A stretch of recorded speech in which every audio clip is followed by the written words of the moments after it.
hamba Tuhan yang sempat hadir dalam kebaktian pada malam hari ini. Yang akan saya sampaikan bagi kita adalah kebaktian kita nanti pada akhir bulan ini tanggal 31 Juli dan awal bulan tanggal 1 Agustus. Di tempat ini akan diadakan kebaktian persekutuan sekaligus merupakan kebaktian penutupan sekolah Alkitab. Penutupan sekolah Alkitab akan kita adakan dalam bentuk suatu kebaktian persekutuan dengan sidang jemaat bersama hamba-hamba Tuhan. Untuk seberapa yang sempat hadir dalam kebaktian persekutuan itu, saudara-saudara silakan menghadiri tempat-tempat kebaktian ini untuk kita bersama-sama mendoakan para siswa-siswi yang akan diutus kemanapun Tuhan kehendaki mereka berpraktik. Dan kebaktian ini akan diadakan 3 kali kebaktian, yaitu tanggal 31 Juli sore hari di tempat ini, kemudian pagi hari tanggal 1 Agustus juga di tempat ini, dan sore hari adalah kebaktian terakhir jam 5:30 sore. Sebagaimana biasa kebaktian ini akan diadakan di tempat ini bersama sidang jemaat Jalan Johor dan Lemah Putro dan sidang jemaat yang ada di sekitar kita yang mau ikut bersama-sama dalam fellowship. Saya mengundang saudara-saudara kalian dan menantikan saudara-saudara dengan senang hati.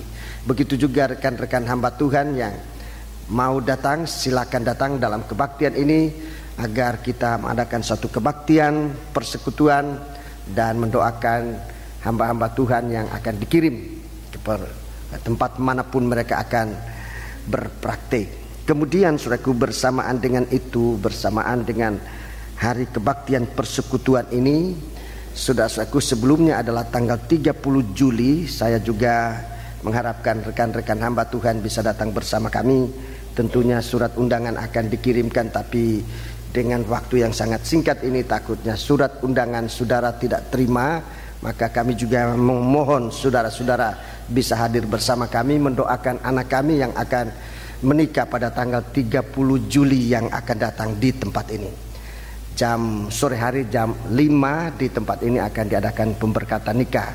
Doa hamba-hamba Tuhan, kalau bisa saudara datang atau mendoakan di tempat saudara akan ada. Jika berkenan datang maka rasanya indah sekali jika saudara datang pada tanggal 30 itu dan dilanjutkan dengan kebaktian persekutuan tanggal 31 dan tanggal 1 Agustus. 31 Juli dan 1 Agustus. Semoga pemberitahuan saya ini atau penyampaian ini merupakan suatu hal yang saudara bisa terima, saudara bisa mengerti untuk dapat memanfaatkan waktu yang indah ini. Surat-surat undangan kebaktian ini kami kirimkan, sudah dikirimkan, tapi mungkin terlambat oleh sesuatu hal dengan keadaan sehingga tibanya undangan itu mungkin terlambat. Maka pengumuman saya ini mendahului surat undangan yang saudara-saudara akan terima pada hari-hari mendatang ini. Puji Tuhan. Demikian, semoga kebaktian ini akan merupakan kebaktian diberkati oleh Tuhan. Puji Tuhan.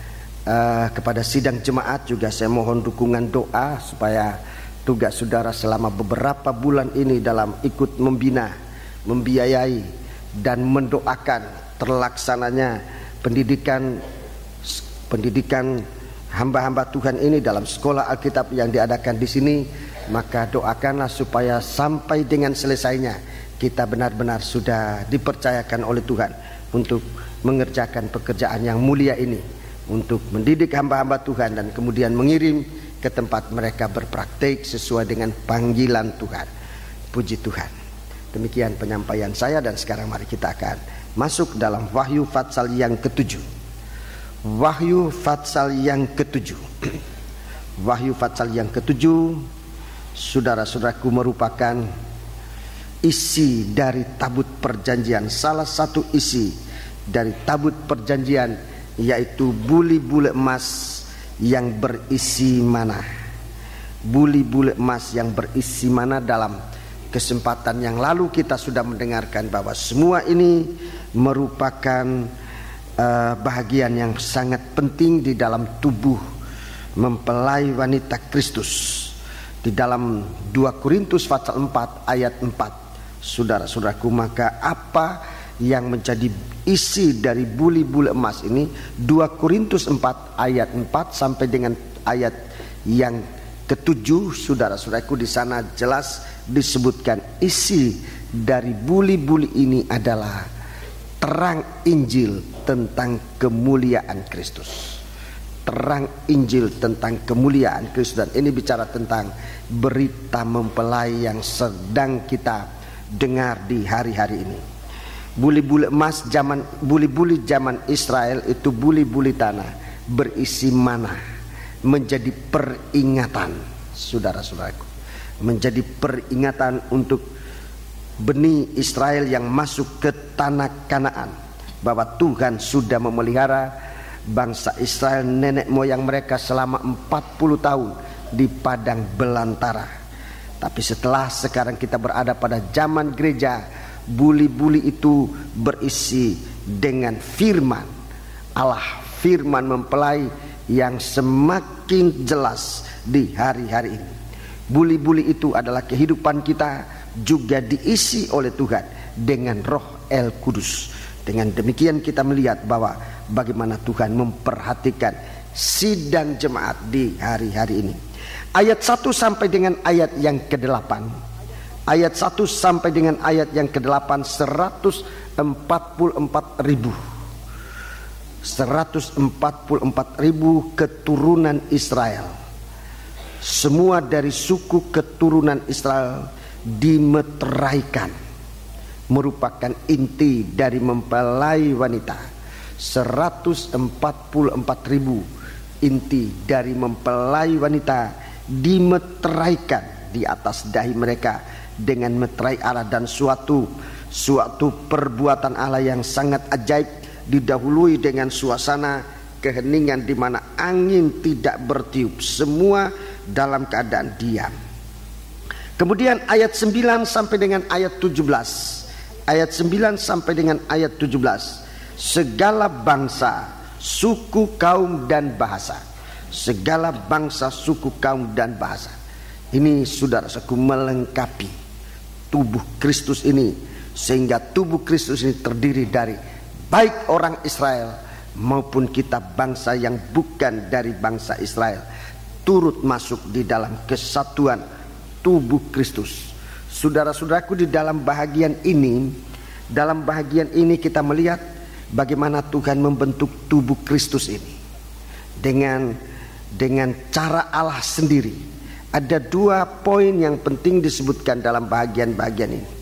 Ayat 1 sampai dengan ayat 8, yang ditekankan di situ adalah kelahiran, dilahirkan, ya, dilahirkan. Jadi benih atau yang menjadi mempelai wanita ini adalah liwat kelahiran dari benih Israel. Disebutkan di sini kelahiran dari keturunan Israel. Bagi kita tentu sekarang bicara tentang kelahiran baru. Menjadi anggota tubuh Kristus ini tentunya sangat diperhatikan tentang kelahiran baru kita. Kemudian yang kedua, ayat 9 sampai 17. Di sini bukan kelahiran yang ditekankan, tapi penebusan dengan darah.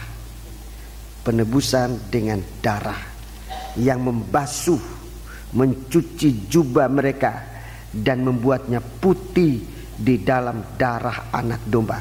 Jadi di sini yang memegang peranan penting adalah darah yang menebus kita. Dalam 1 Petrus pasal 1 ini darah yang menebus kita. Jadi mempelai wanita ini nanti akan ditampilkan adalah kehidupan yang ada tanda kelahiran baru. Kelahiran baru, lahir dari benih ilahi. Kelahiran baru dari benih ilahi. Benih ilahi itulah kasih. Jadi mempelai wanita nanti adalah jelas orang-orang yang lahir dari kasih, dengan tanda hidup saling mengasihi. Itu dalam 1 Yohanes pasal 4 ayat yang ke-7. Mempelai wanita itu nanti adalah orang-orang yang dilahirkan kembali dari kasih, ya. Hidup saling mengasihi. 1 Yohanes 4 ayat yang ke-7. Yang kedua, saudaraku, kelahiran benih ilahi yang kedua adalah lahir dari firman. Lahir dari firman Allah. Mempelai wanita ini adalah orang-orang yang dilahirkan kembali dari firman Allah. 1 Petrus pasal 1 ayat 23, 24 dan 25. Lahir dari firman Allah untuk kekekalan, untuk kekal, ya. Orang yang lahir dari firman Allah ini kekal, tidak seperti rumput tapi hidup kekal. Firman Allah ini memberikan kita kekekalan. Kemudian zat ilahi, benih ilahi yang ketiga adalah Roh El Kudus. Roh El Kudus. Roh El Kudus. Ini benih, jadi mempelai wanita itu dilahirkan dari Roh El Kudus. 1 atau Injil Yohanes pasal 3. Ini kita baca. Injil Yohanes pasal yang ketiga. Injil Yohanes pasal 3. Jadi kita lihat sifat dari mempelai wanita itu sendiri nanti. Yohanes pasal 3. Injil Yohanes pasal 3 ayat Injil Yohanes pasal yang ketiga. Kita membaca Injil Yohanes pasal yang ketiga, kita membaca ayat yang kelima. Ayat yang kelima. Jawab Yesus, "Aku berkata kepadamu, sesungguhnya jika seorang tidak dilahirkan dari air dan roh, ia tidak dapat masuk ke dalam kerajaan Allah." Ayat 8. Atau ayat 6 dulu, ayat 6. "Apa yang dilahirkan dari daging adalah daging, dan apa yang dilahirkan dari roh adalah roh." Ya, jadi perlu mempelai wanita ini bukan mempelai daging tapi mempelai rohani, bukan daging tapi yang rohani. Ayat 8. "Angin bertiup kemana ia mau, dan engkau mendengar bunyinya, tetapi engkau tidak tahu dari mana ia datang atau kemana ia pergi." Iya. Terus demikianlah halnya dengan tiap-tiap orang yang lahir dari roh. iya, jadi lahir dari roh itu mempelai wanita lahir dari roh. Untuk apa lahir dari roh? Yohanes 6. Injil Yohanes pasal 6. Untuk apa dia lahir dari roh? Oh, Yohanes pasal 6 ayat yang ke-63.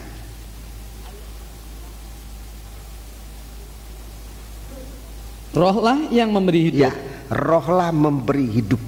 Daging sama sekali tidak berguna. Daging sama sekali tidak berguna. Perkataan-perkataan yang kukatakan kepadamu adalah roh dan hidup. Jadi kita lihat di sini, saudaraku, dalam kelahiran ini Tuhan memberi sifat-sifat dari mempelai wanita itu yang juga adalah sifat dari Allah. Sifat dari mempelai wanita adalah juga sifat dari Allah. Nomor satu, saudaraku, nomor satu bahwa mempelai wanita itu hidup berkasih-kasihan. Satu, ya, ini artinya dalam suatu kesatuan. Tidak disatukan oleh apapun juga, tetapi oleh kasihnya Kristus. Hidup dalam kesatuan, satu tubuh, ya. Yang kedua, mempelai wanita itu kekal. Oleh karena firman memberi sifat kekekalan. Firman Allah itu membuat kita menjadi kekal. Segala sesuatu yang ada di bumi ini sedang lenyap, sementara orang yang melakukan kehendak Allah itu kekal adanya. Demikian juga disebut dalam 1 Petrus pasal yang pertama ayat 23 sampai 25. Kita dilahirkan dari benih yang tidak binasa, tidak seperti rumput. Jadi ada sifat kekekalan ini, ya.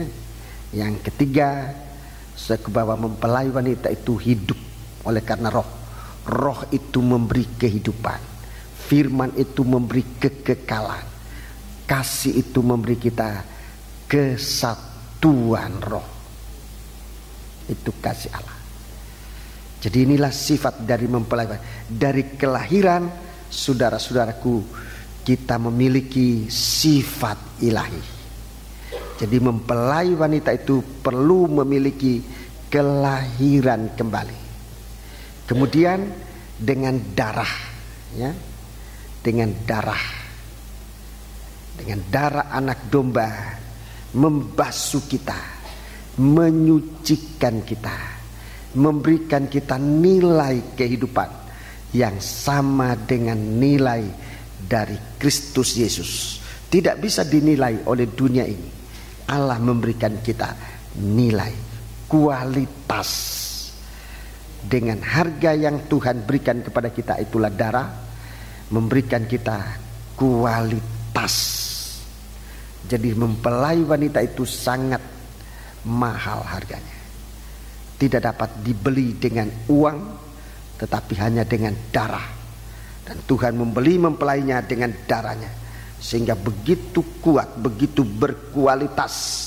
Mempelai wanita itu berkualitas. Sementara selama gereja Tuhan, saudaraku, berdiri berpegang atas korban Kristus, gereja Tuhan itu punya kualitas yang tidak bisa dikalahkan. Saudaraku, selama gereja Tuhan menghargai darah ini, menghargai korban Kristus, gereja Tuhan berkualitas. Selama anak-anak Tuhan, saudara-saudaraku, berpegang pada korban Kristus, anak Tuhan itu anak Tuhan yang tidak sembarangan. Dia diberi oleh Tuhan suatu kuasa, suatu kehidupan yang bernilai tinggi, berkualitas tinggi. Mari kita sekarang akan membaca di dalam Wahyu Fatsal yang ke-7 itu beberapa ayat, untuk kemudian kita masuk nanti pada Fatsal yang ke-8. Kita membaca ayat yang ke-15. Ayat yang ke-15. Karena itu mereka berdiri di hadapan takhta Allah, ya, dan melayani Dia siang malam di bait sucinya. Dan Ia yang duduk di atas takhta itu akan membentangkan kemahnya di atas mereka. Iya, jadi saudaraku, orang yang melayani Tuhan itu berada dalam naungan kemah Allah. Perhatikan, saudaraku, kita ini ditebus oleh Tuhan menjadi pelayan-pelayan yang berkualitas, bernilai tinggi, seharga darah. Kalau kita bisa membeli darah anak domba Allah, baru demikian kita tahu. Tapi tidak ada seorang pun yang bisa membeli darah Kristus. Begitu mahal Tuhan berikan itu kepada kita sebagai tanda kasih sayangnya. Jadi begitu mahal apa yang Tuhan berikan kepada kita, sehingga pelayan-pelayan Tuhan ini, saudaraku, bukan pelayan yang berkualitas rendah, hanya soal makan, soal pakai dan sebagainya. Kita merendahkan martabat seorang pelayan Tuhan, seperti apa yang dilakukan oleh Esau. Esau, dia tidak menghargai kelahirannya, dia tidak menghargai nilai yang Tuhan berikan kepada dia. Suatu nilai plus Tuhan berikan kepada Esau. Dalam saat ia lahir, dia sudah mendapat nilai yang lebih, tapi dia tidak mau menghargai, saudaraku, baik dengan sikapnya maupun dengan kelakuannya, sehingga apa yang ada padanya hilang semuanya. Sebab itu kita lihat di sini bahwa seorang pelayan Tuhan itu dipelihara oleh Tuhan, hidup dalam naungan bentangan kemah Allah. Ayat 16. Mereka tidak akan menderita lapar dan dahaga lagi, ya, dan matahari atau panas terik tidak akan menimpa mereka lagi, ya. Sebab anak domba yang di tengah-tengah takhta itu akan menggembalakan mereka dan akan menuntun mereka ke mata air kehidupan, dan Allah akan menghapus segala air mata dari mata mereka. Ya, terima kasih. Jadi saudara-saudaraku, rekan-rekan hamba Tuhan, terutama para siswa yang sebentar lagi akan menamatkan pelajaran saudara di bangku sekolah ini, saudara akan pergi diutus oleh Tuhan. Saudara lihat di sini bahwa saudara dibeli oleh Tuhan. Bukan dengan sesuatu hal yang murah, tapi saudara dibeli oleh Tuhan dengan darah. Rekan-rekan hamba Tuhan, kita perhatikan di sini, kita diutus oleh Tuhan bukan sebagai sesuatu yang murahan. Namun demikian kita harus tetap rendah hati. Itu tanda kita menghargai korban. Kalau kita merasa tinggi hati oleh sebab Tuhan menebus kita dengan harga yang mahal, justru kita tidak punya harga. Sebab itu perhatikan dengan baik-baik bagaimana Tuhan menolong kita sekalian. Di sini kita melihat bagaimana Tuhan menyatakan kasih-Nya kepada seorang hamba Tuhan. Dia berada dalam naungan kemah Allah, itu nomor 1. Nomor 2, dia digembalakan, ya. Jadi seorang hamba Tuhan, apapun jabatan, seorang hamba Tuhan apapun jabatannya, seorang imam di bidang apapun saudara melayani, seorang anak Tuhan, kita harus berada dalam penggembalaan. Kalau kita mau menjadi mempelai wanita, sekarang kita lihat di sini, dia menggembalakan, ayat 17, sebab anak domba yang di tengah-tengah takhta itu akan menggembalakan, digembalakan, tergembala.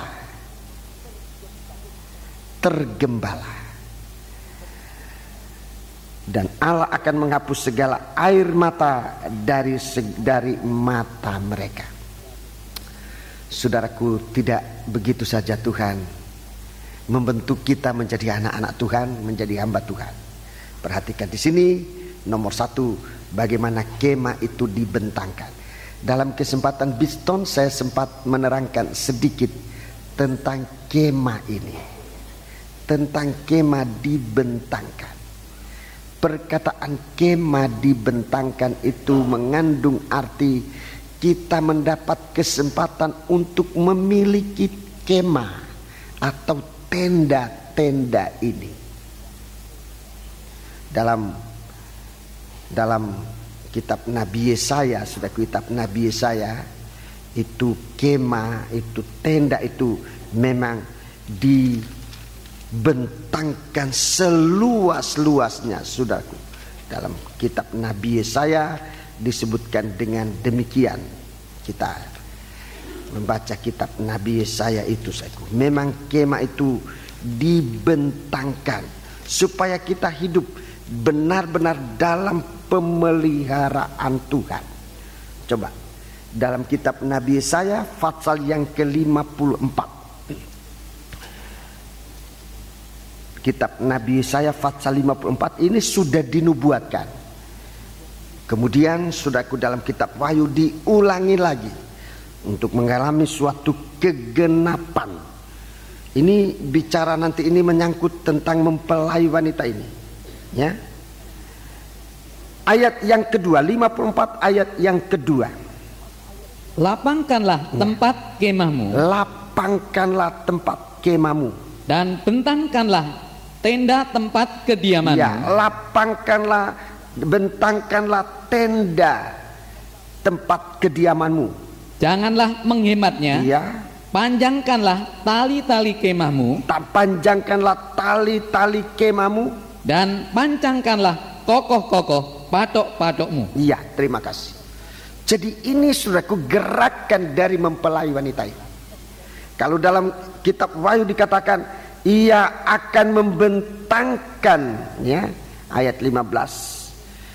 Ayat yang ke 15. Membentangkan kemah di atas mereka. Ini saudaraku sudah dinubuatkan oleh Nabi Yesaya jauh sebelumnya. Saudara, baca ayat 3.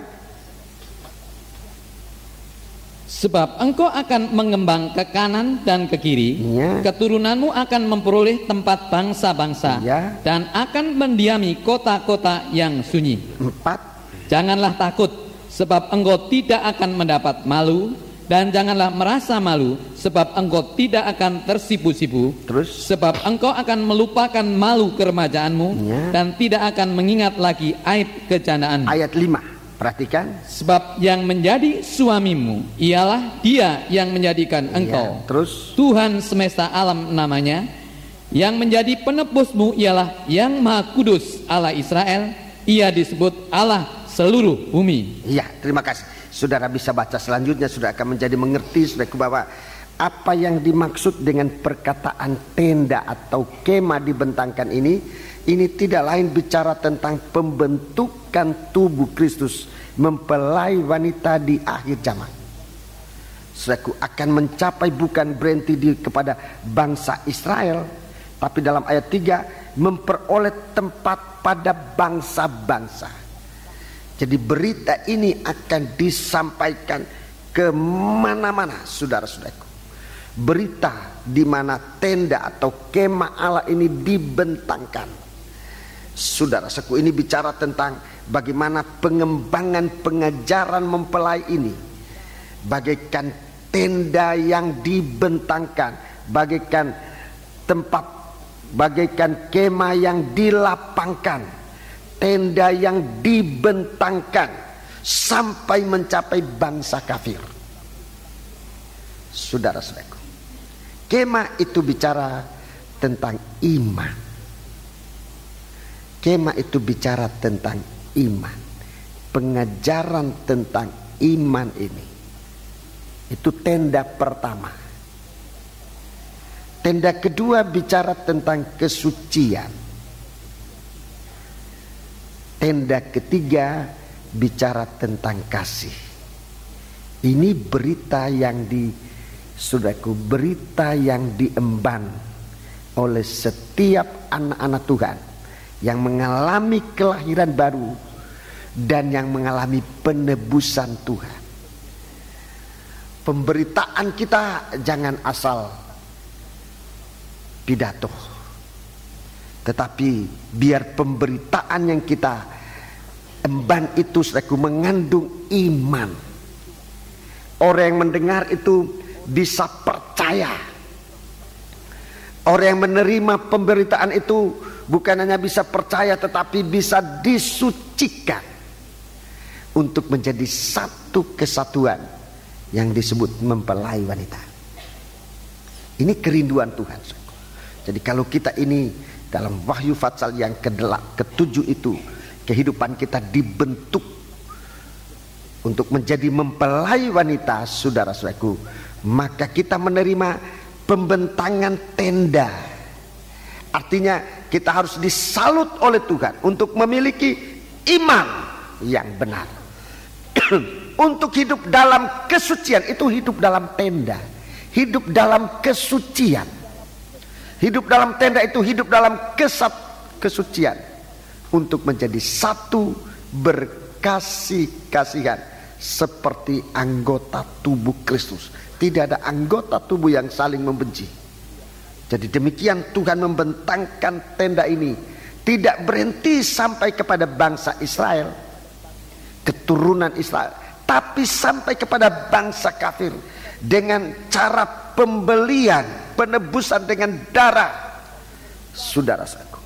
Jadi kalau kita lihat kitab Nabi Yesaya mulai Fatsal 53, 55 ini bagaimana perjanjian damai kita menjadi satu kehidupan yang benar-benar dalam pengaruh kasih Allah. Memiliki iman yang benar, hidup dalam kesucian dan pengharapan, hidup dalam kasih Allah.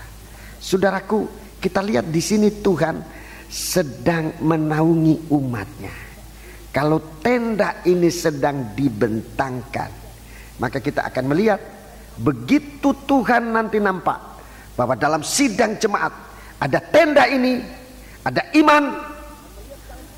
Tuhan melihat dalam sidang jemaat ada kesucian. Tuhan melihat dalam sidang jemaat itu ada kasih persaudaraan.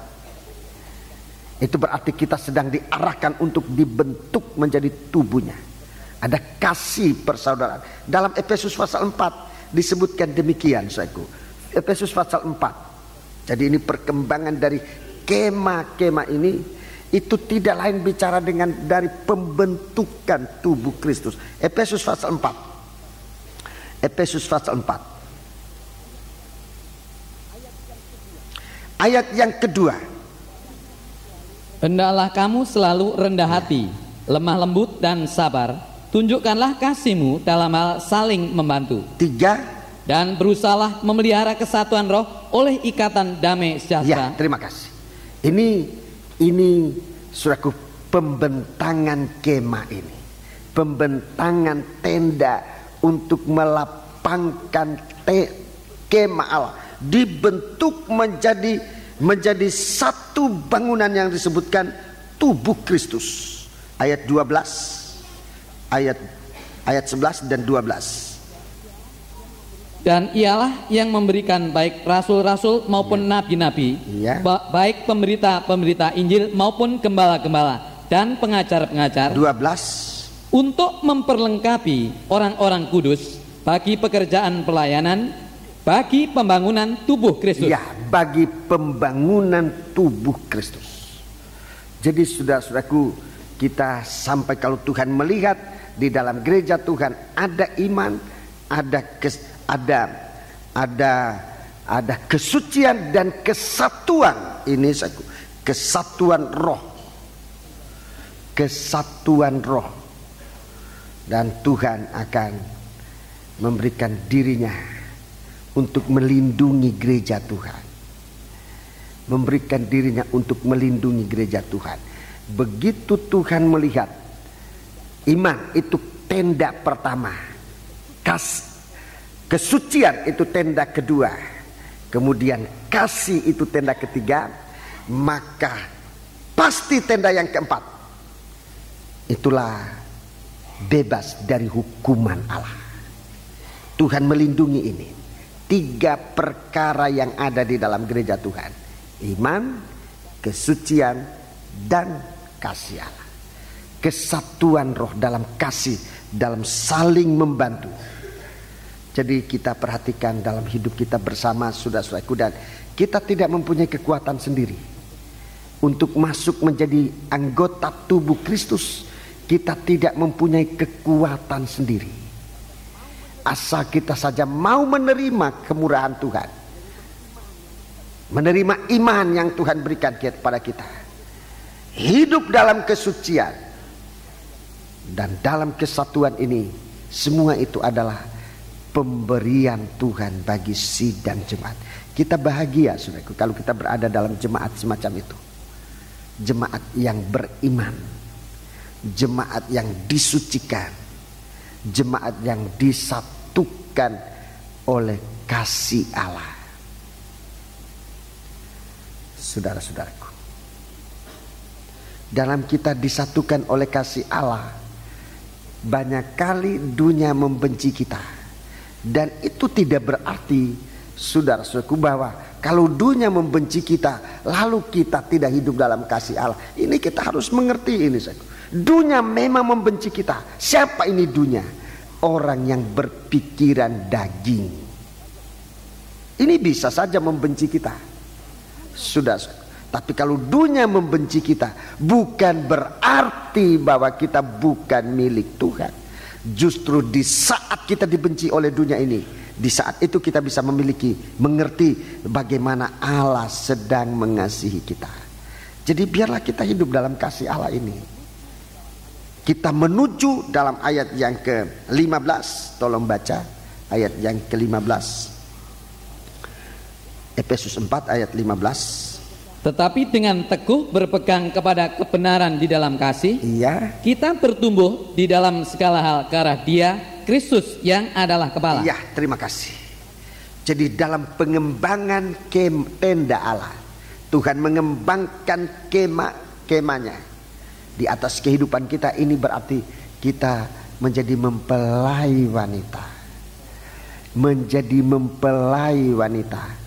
kita sedang dibentuk oleh Kristus menjadi kemahnya, menjadi mempelai wanitanya, yang memang sementara waktu kita berada di tengah-tengah dunia ini.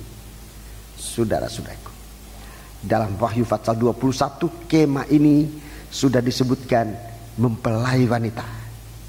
Kemah ini, saudaraku, kehidupannya sempat menerima pembentangan tenda di dalam Yesaya pasal 54. Sementara kita menerima pembentangan tenda Allah, kita sedang dibentuk oleh Tuhan menjadi mempelai wanitanya.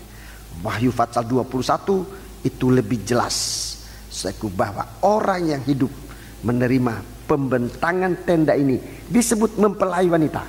Coba kita baca Wahyu pasal 21. Saya jelaskan ini, saudaraku, sebab kita perlu memperhatikan baik-baik di dalam kemana arah dari firman Allah buat kita sekalian. Ayat yang kedua, Wahyu 21 ayat yang kedua. Dan aku melihat kota yang kudus, Yerusalem yang baru, turun dari surga. Yerusalem baru turun dari surga. Dari Allah. Yang berias bagaikan pengantin perempuan yang berdandan untuk suaminya. Ya, jadi begitu mempelai wanita ini, begitu Yerusalem baru turun bagaikan pengantin perempuan yang berdandan untuk suaminya. Lalu kedengaran ayat 3. Lalu aku mendengar suara yang nyaring dari takhta itu berkata, lihatlah, kemah Allah ada di tengah-tengah manusia. Ia akan diam bersama-sama dengan mereka. Mereka akan menjadi umatnya, dan ia akan menjadi Allah mereka. Jadi saudara-saudaraku, orang-orang yang menerima iman, hidup dalam kesucian dan dalam kesatuan roh, dalam Wahyu 21 jelas disebut ini mempelai wanita. Itu langsung disebut inilah mempelai wanita. Inilah kemah Allah yang diam di tengah-tengah manusia. Terus ayat 4. Dan ia akan menghapus segala air mata dari mata mereka, dan maut tidak akan ada lagi perkabungan, atau ratap tangis, atau duka cita, sebab segala sesuatu yang lama itu telah berlalu. Segala sesuatu yang lama itu telah berlalu. Jadi kita lihat di sini, bagaimana Tuhan sedang membaharui mempelainya. Ada perkara-perkara yang lama. Maut itu perkara yang lama. Kuasa maut itu dosa, itu perkara lama, itu diliwatkan. Tidak ada perkabungan, itu suasana yang lama. Ratap tangis itu suasana lama. Duka cita suasana lama. Segala sesuatu yang lama itu diliwatkan. Itu sebabnya biar kita masih di dunia ini, di tengah-tengah manusia, kalau kita menerima pembentangan tenda ini, di mana Allah mau meluaskan kemahnya tidak hanya sampai kepada bangsa Israel. Jelas kalau dalam kitab Nabi Yesaya katakan, luaskanlah kemahmu sampai kepada bangsa-bangsa. Ini bangsa kafir. Bangsa-bangsa itu segala bangsa, kaum, suku dan bahasa. Kita perkembangan kemah Allah ini sekarang mencapai kita bangsa kafir. Sebab itu kita menjadi berbahagia bersama ini. Dan kemudian kita lihat, bagaimana hidupnya seorang yang menjadi kemah Allah ini. Yang disebutkan mempelai wanita ini siapa? Yang disebutkan mempelai wanita ini tugasnya apa? Kita kembali dalam Wahyu pasal 7. Kita lihat dalam Wahyu pasal yang ke-7. Wahyu pasal 7, kalau kita ini disebut kemah Allah. Ayat yang ke-15, ayat yang ke-16.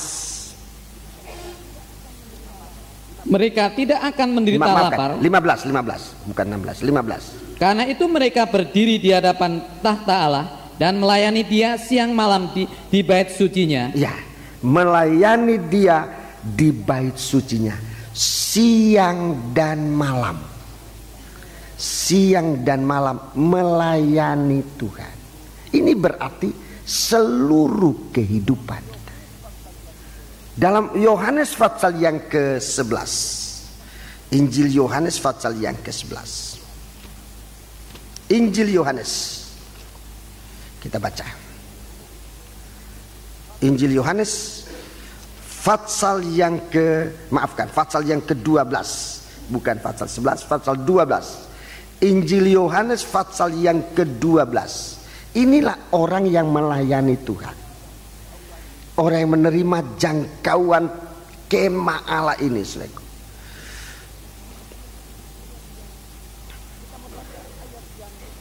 Kita membaca ayat yang ke-26. Barang siapa melayani aku. Ya, barang siapa melayani aku, itu tadi disebut ini orang-orang yang ditebus ini berdiri di hadapan Tuhan siang dan malam melayani Tuhan di dalam bait Allah. Ayat 26. Barang siapa melayani aku, ya, ia harus mengikut aku, dan di mana aku berada, di situ pun pelayanku akan berada. Barang siapa melayani aku, ia akan dihormati Bapa. Iya, barang siapa melayani aku, ia akan dihormati oleh Bapakku. Di mana aku berada, di situ pun pelayanku akan berada. Ini pelayan, ini mempelai wanita. Pelayan yang disebutkan di mana aku berada, di situ pelayanku akan berada. Ini bukan pelayan biasa, tapi ini penolong yang sejodoh. Pelayan disebutkan pelayan di sini adalah penolong yang sejodoh. Dalam Wahyu pasal, maka Kejadian pasal 2 ayat yang ke-18, ini penolong yang sejodoh. Itulah mempelai wanita. Saudaraku, melayani di mana ia berada, di situ pun pelayannya berada. Ini bukan hamba biasa. Saudaraku, kita melayani Tuhan masih banyak kekurangan. Saya menyadari itu, saudaraku, dan mengakui di hadapan Tuhan sebagai pelayan Tuhan, sebagai hamba Tuhan masih banyak kekurangan. Tapi Tuhan akan mengajarkan kita. Coba kita baca ayat 24. Ini proses untuk menjadi pelayan Tuhan yang bisa berada di hadapan Tuhan siang dan malam. Mari, ayat 24. Aku berkata kepadamu, ya, aku berkata kepadamu, sesungguhnya jikalau biji gandum tidak jatuh ke dalam tanah dan mati, ia tetap satu biji saja. ya. Tetapi jika ia mati, ia akan menghasilkan banyak buah. 25. Barang siapa mencintai nyawanya, ia akan kehilangan nyawanya. Tetapi barang siapa tidak menyintai nyawanya di dunia ini, ia akan memeliharanya untuk hidup yang kekal. Ya, inilah kualitas pelayan Tuhan ini. Mulai dengan jatuh ke dalam tanah. Ini yang pertama. Mulai dengan jatuh ke dalam tanah. Ini pelayan Tuhan. Kemudian bukan cuma jatuh, tetapi mati. Proses ini yang dialami oleh pelayan yang ada dalam rumah Allah siang dan malam. Begitu ia menerima pembentangan tenda, ini proses ini mulai berlaku. Nomor 1, jatuh ke tanah, jatuh ke dalam tanah. Bukan ke tanah, tapi jatuh ke dalam tanah. Jatuh ke dalam tanah ini berarti merendahkan diri serendah-rendahnya. Bukan hanya di atas tanah, tapi di dalam tanah. Jatuh ke dalam tanah. Jadi bukan di atas tanah. Kalau di atas tanah belum serendah-rendahnya. Ke dalam tanah itu serendah-rendahnya. Itu jalan dari mempelai wanita. Sebab itu juga merupakan jalan dari mempelai pria. Jatuh ke tanah, jatuh ke dalam tanah. Mari kita membaca itu dalam Efesus pasal 4 tadi. Efesus pasal 4. Ini jatuh ke dalam tanah. Saudaraku, sekalipun ini sudah berulang-ulang kali, tetapi saudaraku, untuk kita selalu diingatkan. Sebab waktu ini sudah jahat sekali. Banyak orang gugur dari iman. Banyak orang gugur dari iman. Sebab itu tugas sekarang ini menjelang hari Tuhan ini justru untuk mengingatkan kita kembali. Saling mengingatkan. Rasul Paulus mengatakan saling menasihati, sebab hari Tuhan sudah sangat dekat. Ayat yang ke-9 dan ayat yang ke-10. Efesus 4 ayat 9 dan 10. Bukankah ia telah naik, berarti bahwa ia juga telah turun ke bagian bumi yang paling bawah? Ia turun ke bumi yang paling bawah. Terus ia yang telah turun, ia juga yang telah naik jauh lebih tinggi daripada semua langit untuk memenuhkan segala sesuatu. Ayat 11. Dan ialah yang memberikan baik rasul-rasul maupun nabi-nabi, baik pemberita-pemberita Injil maupun gembala-gembala dan pengajar-pengajar. Ya, terima kasih. Jadi jalan ini untuk kita bisa menjadi hamba Tuhan. Jalan ini, jalan turun sampai ke bawah, jatuh ke dalam tanah. Bukan jatuh ke tanah, tapi jatuh ke dalam tanah. Turun sampai ke bawah, merendahkan diri serendah-rendahnya. Inilah seorang rasul, ya. Inilah seorang nabi. Inilah seorang pemberita Injil. Inilah seorang gembala. Inilah seorang pengajar-pengajar. Hamba-hamba Tuhan itu mendapat jabatan dari Allah. Mempelai wanita itu mendapat jabatan. Kalau mau turun sampai ke dalam tanah, merendahkan diri serendah-rendahnya, dapat jabatan ini untuk memperlengkapi orang-orang suci dalam pembangunan pekerjaan pelayanan bagi pembangunan tubuh Kristus. Saudara-saudaraku, jadi jabatan ini diberikan oleh Tuhan, saudaraku, waktu ia turun sampai ke bawah sekali untuk mengangkat kita nanti. Jadi kalau hamba-hamba Tuhan mau cepat jadi hamba Tuhan yang dipakai oleh Tuhan, bukan sombong melayang-layang di udara, saudara, tidak dipakai oleh Tuhan, tidak dapat jabatan. Jabatan itu ada di dalam tanah.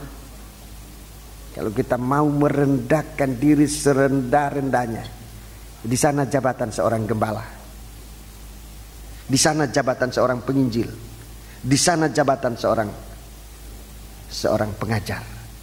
Bukan melayang-layang. Bukan itu jalan yang Tuhan katakan. Merendahkan diri serendah-rendahnya. Jadi merendahkan, jatuh ke tanah ini bicara merendahkan diri serendah-rendahnya. Untuk apa kita merendahkan diri? Untuk apa merendahkan diri? Apa gunanya merendahkan diri? Injil Matius pasal 11 ini harus dibaca. Saudara, kita sudah sering membaca, tapi malam ini harus dibaca supaya kita yakin mengapa harus merendahkan diri. Mengapa harus merendahkan diri? Mengapa harus merendahkan diri? Injil Matius pasal 11. Injil Matius pasal 11. Ayat yang ke-28 sampai 30, ya. Marilah kepadaku semua yang letih lesu dan berbeban berat, iya, aku akan memberi kelegaan kepadamu. Ya, 29. Pikulah kuk yang kupasang, Pikulah kuk yang kupasang, dan belajarlah padaku, belajar padaku, karena aku lemah lembut dan rendah hati. ya, rendah hati ini, dan jiwamu akan mendapat ketenangan. Nah, sekarang ayat 30 ini jawabannya. Sebab kuk yang kupasang itu enak, Ya, dan bebanku pun ringan. ini rahasianya. Mengapa kita mesti rendah hati? Supaya di dalam melakukan pekerjaan Tuhan, pekerjaan apapun itu enak. Kalau orang tinggi hati, pekerjaan apapun tidak enak. Pekerjaan apapun tidak enak, merasa disiksa, mereka dianiaya. Sebab tinggi hati, segala pekerjaan bagi dia akan menjadi berat. Tapi kalau kita rendah hati, pekerjaan apapun kita akan kerjakan dengan senang hati, dengan senyum yang bukan dibuat-buat, tetapi memang kita senang melakukan itu. Saudara-saudara, dalam dalam memberikan nasihat kepada hamba-hamba Tuhan, rekan-rekan hamba Tuhan saling menasihatkan. Tapi kepada pengerja-pengerja saya sering mengatakan, kerjakan pekerjaan itu sampai kamu mengasihi pekerjaan itu. Sampai mengasihi pekerjaan itu. Di sana nanti baru rasa enaknya jadi hamba Tuhan, enaknya melayani Tuhan. Kalau belum mengasihi pekerjaan yang dipercayakan oleh Tuhan, kita belum merasakan enaknya pelayanan.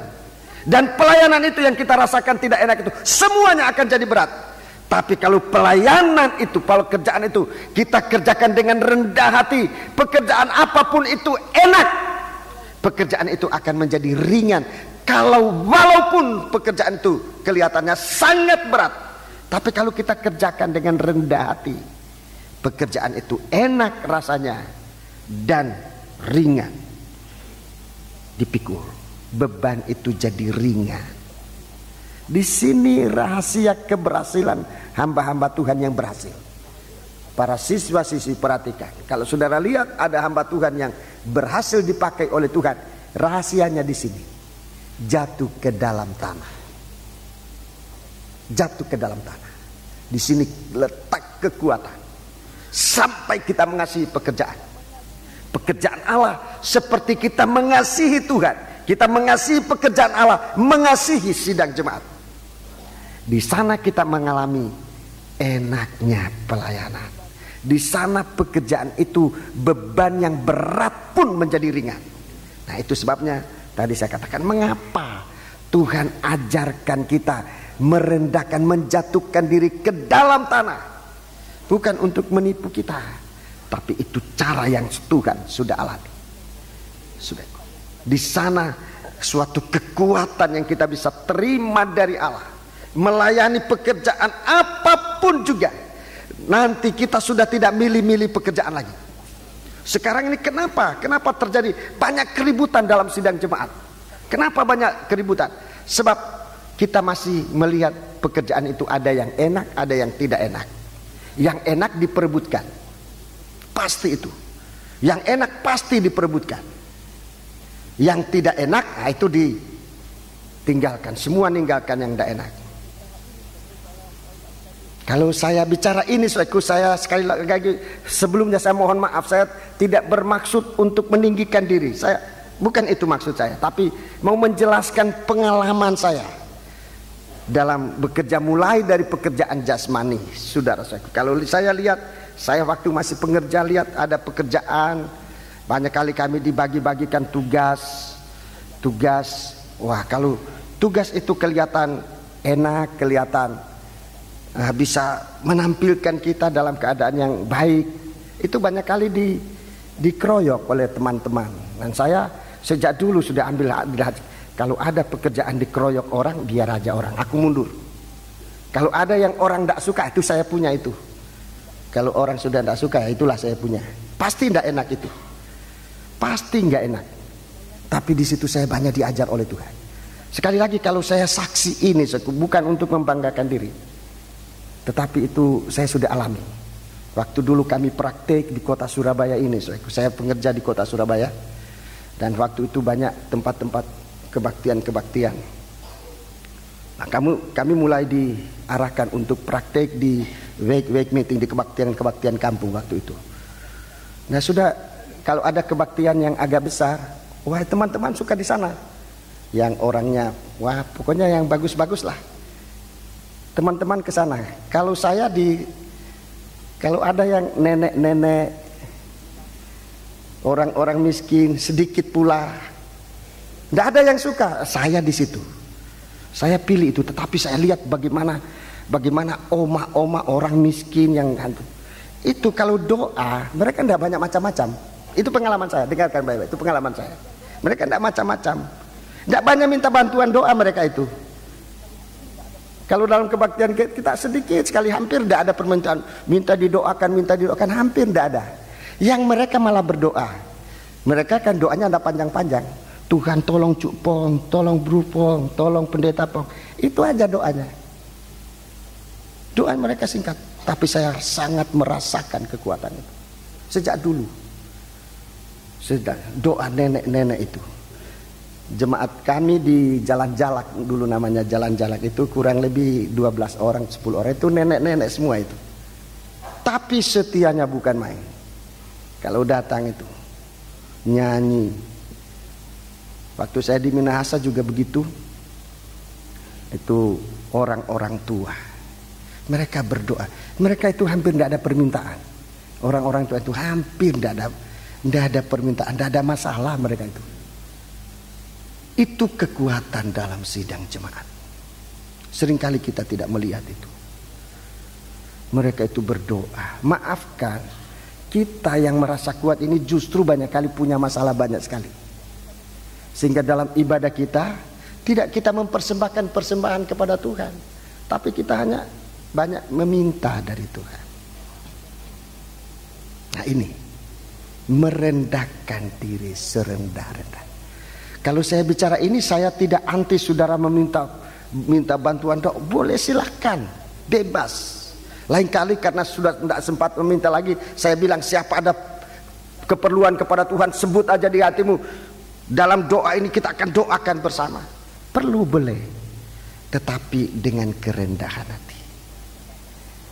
Tempat kita menemukan jabatan bukan di langit tempatnya, di tanah. Menjatuhkan diri ke dalam tanah, itu artinya merendahkan diri serendah-rendahnya. Tapi itu pun belum semuanya, sebab masih ada yang lain. Kita kembali Yohanes 12. Yohanes 12. Yohanes pasal 12. Yohanes pasal 12. Yohanes pasal 12. Ayat yang ke-24 tadi. Menjatuhkan diri ke dalam tanah dan mati. Ke dalam tanah dan mati. Jatuh dan mati. Mati ini lebih dari merendahkan diri. Ini pengertiannya adalah menyangkal diri. Menyangkal diri. Menyangkal apa yang daging suka, ya. Menyangkal artinya melawan apa yang daging suka. Menyangkal apa yang daging suka. Nah itu jadi hamba Tuhan. Merendahkan diri, jatuh ke dalam tanah dan mati sampai pada penyangkalan diri. Nah ini kehidupan yang menerima jangkauan pelebaran kemah Allah. Untuk menjangkau kita bukan hanya menjadi hamba Tuhan, tapi mengangkat kita menjadi mempelai wanitanya. Mengangkat kita menjadi mempelai wanitanya. Ini jalannya. Siap ayat 20. 5. Siapa mencintai nyawanya, ia akan kehilangan nyawa. Tetapi barang siapa tidak mencintai nyawanya, di dalam dunia ini ia akan memeliharanya untuk hidup yang kekal. Jadi inilah orang-orang yang berada dalam kemah. Orang yang rendah hati dan menyangkal diri. Saudara-saudaraku, tidak menyayangkan nyawanya, tapi menyerahkan untuk Tuhan. Di dalam hal menyerahkan nyawa ini, tidak menyayangkan nyawa. Di sini saat kesempatan kita menerima kuasa Allah.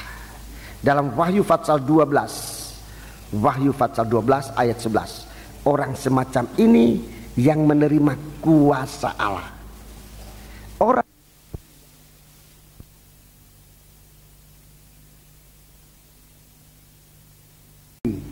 tidak menyayangkan nyawanya. Ini orang yang dilengkapi oleh Tuhan dengan kuasa Allah yang dapat mengalahkan setan. Wahyu 12 ayat 11, tolong dibaca. Wahyu 12 ayat yang ke-11. Dan mereka mengalahkan dia oleh darah anak domba. Iya, terus. Dan oleh perkataan kesaksian mereka. Iya. Karena mereka tidak mengasihi nyawa mereka sampai ke dalam maut. Iya, puji Tuhan. Ini hamba Tuhan. Ini hamba Tuhan yang berada di dalam kemah, di dalam naungan tenda Allah. Bukan hanya terpelihara, tapi dia berkuasa. Puji Tuhan.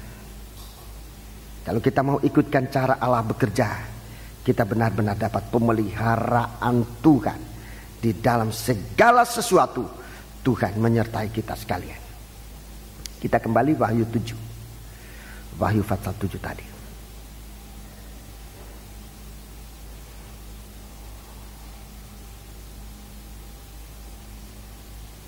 Ayat yang ke-16.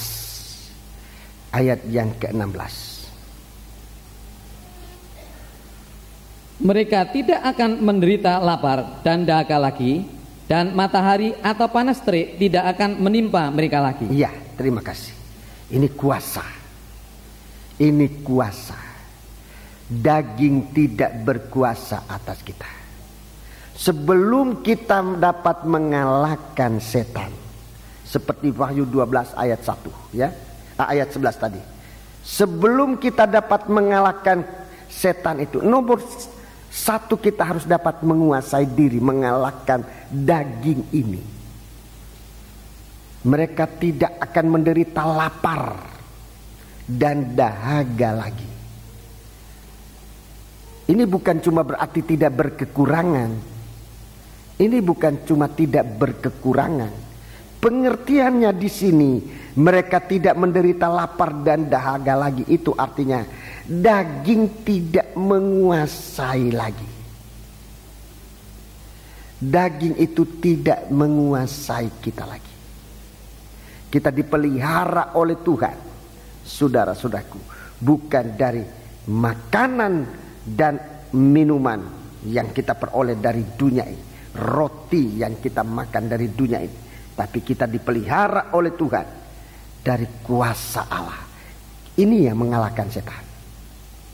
Ini yang dapat mengalahkan setan. Kita tidak hidup dari pengaruh-pengaruh perkara dunia ini. Kalau daging tidak dikalahkan, saudaraku, daging ini dikuasai oleh setan. Dan di saat itu kita selalu kalah. Kita selalu kalah. Karena daging mengalahkan. Karena setan mengalahkan daging kita. Tapi kalau kita sudah mengalahkan daging, setan tidak berkuasa atas kita. Di sini letak kemenangan itu. Ayat 17.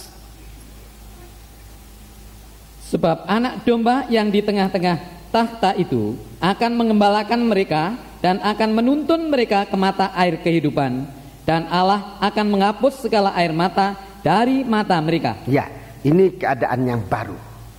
Ayat 17 ini keadaan baru. Anak domba menggembalakan mereka. Anak domba akan menggembalakan kita. Jadi siapapun kita harus hidup dalam penggembalaan. Seorang anak sekolah minggu harus digembalakan. Jadi sudah perhatikan, guru-guru sekolah minggu sudah punya tugas. Itu tugas dari Allah. Tanda kita mengasihi Tuhan, hidup dalam penggembalaan. Tanda kita mengasihi Tuhan. Waktu Tuhan berbicara, coba kita baca dalam Injil Yohanes. Injil Yohanes pasal yang terakhir. Tuhan bicara kepada Rasul Petrus. Tuhan bicara kepada Rasul Petrus tentang kasih Allah ini. Injil Yohanes pasal yang ke-21. Injil Yohanes pasal yang ke-21. Ayat 15. Sesudah sarapan, Yesus berkata kepada Simon Petrus, Simon anak Yohanes, apakah engkau mengasihi aku lebih daripada mereka ini? Jawab Petrus kepadanya, benar Tuhan, engkau tahu bahwa aku mengasihi engkau. Kata Yesus kepadanya, perhatikan, gembalakanlah domba-dombaku. Gembalakanlah domba-dombaku. Gembalakan di sini artinya kasih makan. Ya, kasih makan. Sampai kita ini tidak merasa lapar lagi akan perkara-perkara dunia ini. Gembalakan, ini artinya kasih makan. Perkataan gembalakan ini sebetulnya kasih makan domba-dombaku, supaya jangan mereka kelaparan. Kelaparan artinya masih dikuasai oleh daging, oleh dunia ini. ngasih makan. Jadi kita hamba-hamba Tuhan ini punya tugas ini. Mulai dari anak-anak sekolah minggu, guru-guru sekolah minggu, anak-anak sekolah minggu perlu digembalakan. Kaum muda perlu digembalakan. Anggota sidang jemaat perlu digembalakan. Saudara-saudaraku, pengerja-pengerja perlu digembalakan. Banyak kali baru pengerja sudah tidak mau digembalakan, baru pengerja, baru lulus dari sekolah Alkitab. Saya selalu ulang-ulang ini perkataan, tapi masih saja pelanggaran yang terjadi. Baru lulus dari sekolah Alkitab, banyak kali kesombongan itu luar biasa. Jaga itu ya. Baru pulang dari sekolah Alkitab, nanti sampai di sidang jemaat, gembala-gembalamu dianggap remeh sama pengerja-pengerja yang baru lulus. Itu sudah pengalaman bertahun-tahun, tapi masih saya lihat aja begitu. Bahkan mengalami banyak lagi pengerja-pengerja nganggap enteng gembalanya, sebab dia baru lulus dari sekolah Alkitab. Dia pikir dia lebih tahu banyak firman Allah. Gembalakan, perlu digembalakan. Pengerja itu perlu digembalakan. Tua-tua perlu digembalakan. Dengarkan selanjutnya, penginjil-penginjil itu perlu digembalakan. Yang paling berbahaya adalah gembala-gembala. Sebab gembala-gembala dia pikir dia sudah gembala, siapa lagi mau menggembalakan? Tapi kalau kita lihat ayat dalam Wahyu itu, saudaraku, semua kita perlu digembalakan. Gembala itu juga perlu digembalakan oleh Gembala Agung, itulah anak domba ini. Perlu digembalakan. Banyak kali kita sudah menjadi gembala, kita merasa tidak perlu lagi digembalakan, kita sudah gembala. Ini yang paling berbahaya. Kalau tua-tua dia pikir ya saya masih punya gembala. Kalau pengerja ya saya masih punya gembala. Kalau penginjil mungkin masih dia pikir ya perlu saya bergabung dalam penggembalaan. Tetapi kalau sudah jadi gembala, ini yang banyak kali berbahaya di hari-hari ini. Mereka ini tidak mau lagi digembalakan oleh anak domba, oleh firman penggembalaan. Dan ini sangat merugikan. Rasul Paulus menyadari itu. Rasul Paulus mengatakan, sehingga dikatakan, aku melatih diriku, melatih dagingku ini, supaya jangan nanti aku yang mengajar orang sendiri akan binasa. Orang lain terpelihara, tapi dia sendiri akan binasa. Rasul Paulus tidak mau begitu. Sekalipun kita seorang gembala, harus digembalakan oleh anak domba. Itulah firman pengajaran yang kita miliki di hari-hari ini. Kalau punya pembukaan firman arahnya kepada persekutuan. Kalau pembukaan firman arahnya kepada diri sendiri, itu bukan pembukaan firman dari Allah. Pembukaan firman itu untuk persekutuan. Kalau kita merasa punya pembukaan lalu tidak mau fellowship lagi, itu bukan pembukaan yang betul. Kita pergi kemanapun. Hari-hari ini saudara-saudaraku, saya perlu sampaikan kepada sidang jemaat. Seorang gembala senior dalam keadaan sakit, tapi rupanya Tuhan memberikan dia mujizat. Bapak Pendeta Toteis yang hari-hari yang lalu kita mendengar sakit, tapi beberapa hari ini kita mendapat berita akhir. Dia dalam keadaan sehat. Dan bahkan hari Minggu yang kemarin itu masih membawa firman. Kemarin hari Kamis juga masih membawa firman. Begitu dikuatkan oleh Tuhan. Dia kasih kabar. Dulu dia kasih kabar, tapi tadi saya dengar juga kabar tidak langsung ke saya. Tapi saya dengar kabar dia mengharapkan, saudara-saudaraku, bukan apa-apa, tapi kunjungan kita. Itu dia menantikan kunjungan kita. Cuma memang kita ini masih sangat sibuk, sehingga pengaturan pengurusan untuk itu belum sempat. Dan saya nanti akan bicara sama tua-tua untuk bisa membantu menguruskan segala sesuatu.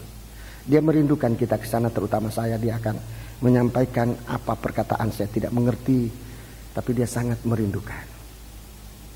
Saudaraku, tergembala.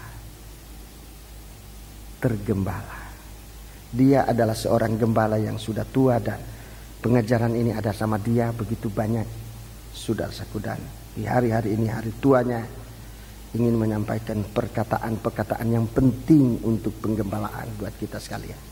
Saya sudah menetapkan di hati saya akan pergi, Dan jika Tuhan izinkan pada bulan depan, bulan Agustus ini secepat mungkin, saudara-saudara yang ingin ikut tentu saja bisa ikut. Tetapi hari-hari ini memang kita belum membuat suatu pengurusan, dan kami akan masih bicara dengan para tua-tua untuk mengaturkan.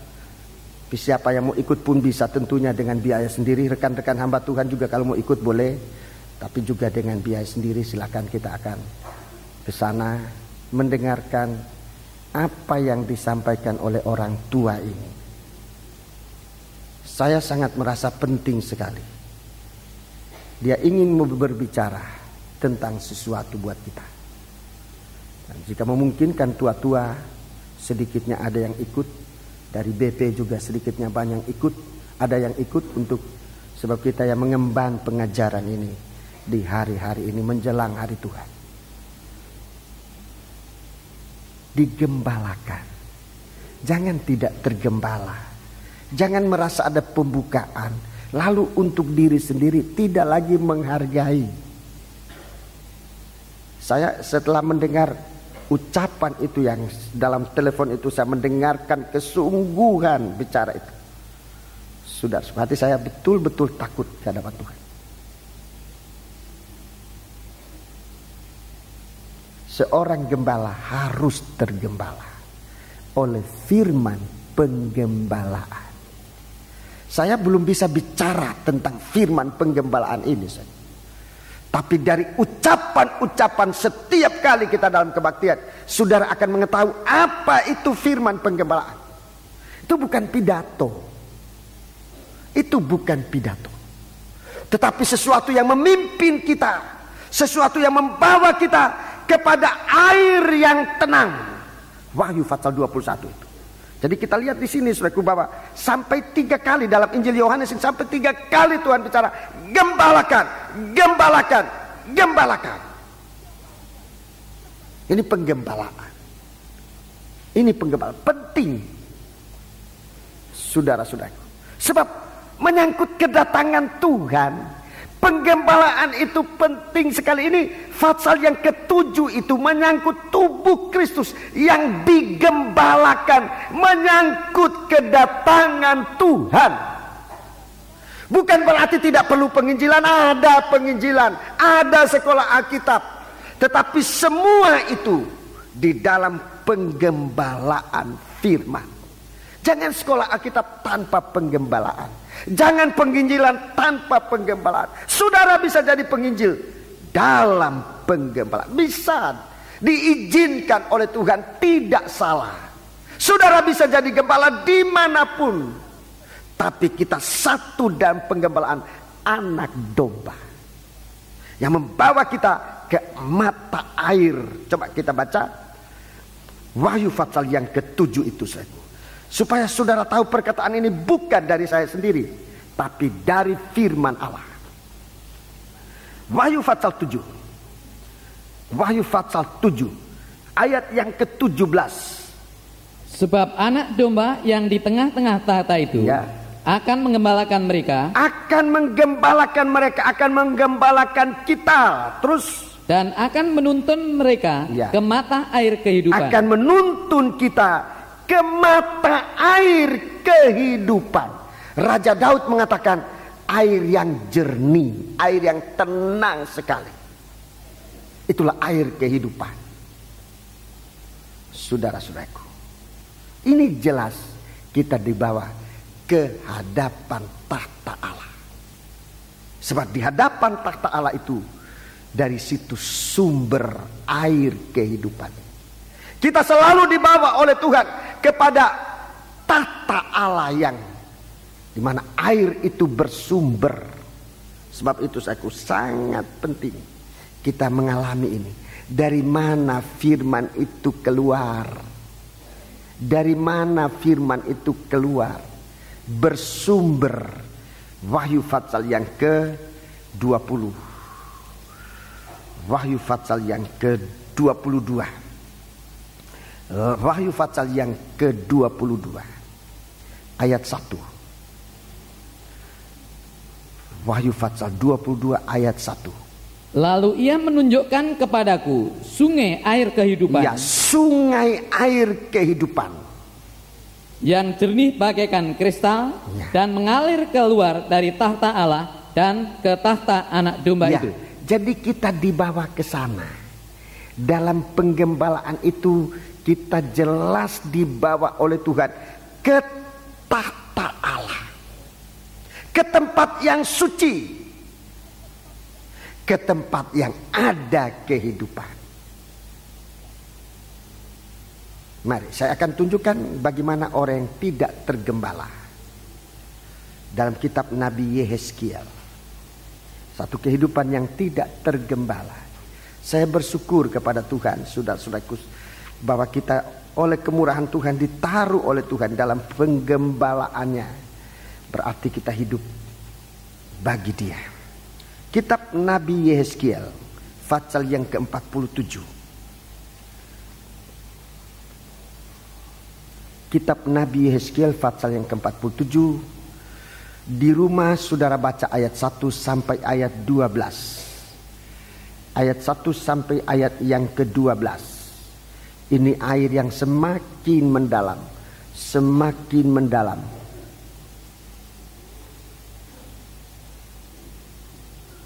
Ayat yang ke-5. Sekali lagi ia mengukur 1000 hasta lagi. Sekarang air itu sudah menjadi sungai. Air itu sudah menjadi sungai. Di mana aku tidak dapat berjalan lagi. Sebab air itu sudah meninggi sehingga orang dapat berenang. Suatu sungai yang tidak dapat diseberangi lagi. Jadi begitu dalamnya kasih Allah ini. Mulai dari dapat diukur. Kalau saudara mengukur kasih Allah ini, mulai dari saudara dapat mengukur, oh sekian kasih Allah, Dia menyembuhkan aku. Kita dapat ukur kasihnya Allah dengan kuasanya. Dia menyembuhkan, Dia menghiburkan, Dia menolong. Tapi kalau kita ikuti terus, Dia bukan hanya menyembuhkan, lebih dalam lagi.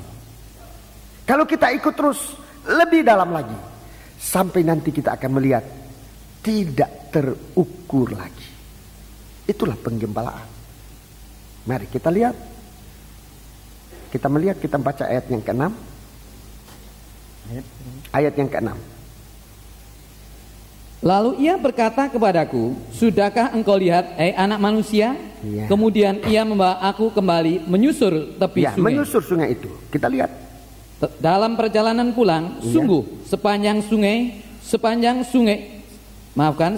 tepi sungai itu ada amat banyak pohon di sebelah sini dan sebelah sana. Jadi ini sama dengan Wahyu 22 ayat 8.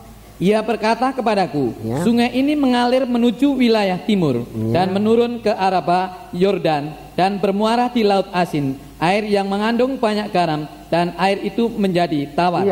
Sampai ke air yang banyak garamnya itu pun menjadi tawar. 9. Sehingga kemana saja sungai itu mengalir, segala makhluk hidup yang berkeriapan di sana akan hidup. Terus ikan-ikan akan menjadi sangat banyak. Sebab kemana saja air itu sampai, air laut di situ menjadi tawar, dan kemana saja sungai itu mengalir, semuanya di sana hidup. Jadi kalau kita ikutkan aliran sungai ini, saudara rekan-rekan hamba Tuhan, kita lihat di sana banyak ikan-ikan, banyak jiwa-jiwa. Kalau kita ikutkan aliran sungai ini, penggembalaan dalam kasih Allah, dalam firman Allah itu, di sana banyak ikan-ikan, banyak jiwa-jiwa. 10. Maka penangkap-penangkap ikan penuh sepanjang tepinya, mulai dari En-Gedi sampai En-Eglaim. Daerah itu menjadi penjemuran pukat, dan di sungai itu ada berjenis-jenis ikan, seperti ikan-ikan di laut besar, sangat banyak. Banyak sekali. Banyak sekali. Banyak kali kita hamba Tuhan rebutan jiwa-jiwa. Padahal rahasia di sini, gembalakan mereka dengan air yang hidup ini, dengan air kehidupan itu. Ayat 11. Tetapi rawa-rawanya dan paya-payanya tidak menjadi tawar, itu menjadi tempat mengambil garam. Terus pada kedua tepi sungai itu tumbuh bermacam-macam pohon buah-buahan yang daunnya tidak layu dan buahnya tidak habis-habis. Tiap bulan ada lagi buahnya yang baru, sebab pohon-pohon itu mendapat air dari tempat kudus itu. buahnya menjadi makanan dan daunnya menjadi obat. Jadi ini persis apa yang ada dalam kitab Wahyu pasal 22. Di tepi sungai air kehidupan ini, pohon itu tetap berbuah setiap kali.